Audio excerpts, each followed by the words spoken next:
Le parti Dioua remporte les élections législatives aux Comores. Après recomptage de la totalité des urnes suite au recours déposé par certains candidats, les résultats définitifs ont été annoncés ce samedi 7 mars par la Cour constitutionnelle.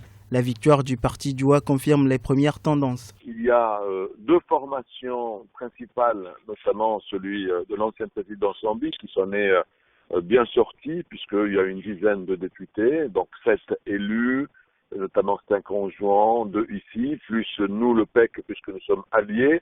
Il y a le parti du pouvoir actuel qui, effectivement, a pu aussi s'en sortir avec quelques députés. Les forces de l'ordre étaient mobilisées massivement aux abords de la Cour constitutionnelle, cependant aucun débordement n'est à déplorer.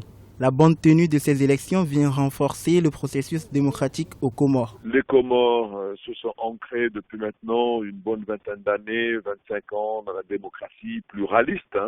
Il y a eu effectivement une petite parenthèse avec le coup d'État de l'ancien président Azali. Depuis, les institutions se sont parfaitement bien rodées. Il y a eu une alternance, il y a eu des élections en 2006, en 2010 et là, l'originalité de ces élections, c'est que pour la première fois depuis l'indépendance des Comores, donc depuis 40 ans bientôt, c'est la première fois qu'il y a eu des élections communales. Il y a eu ces élections et maintenant, il y aura les élections des maires. Et là, c'est original pour la démocratie locale. Je pense que c'est une très bonne chose. La loi prévoit que 3 conseillers par île, choisis parmi les partis élus majoritairement, siègent au Parlement. Le parti Dioua ayant obtenu la majorité à Anjouan, il y enverra donc 3 de ses conseillers avec en plus 2 conseillers venus de Grande Comore et de Morélie.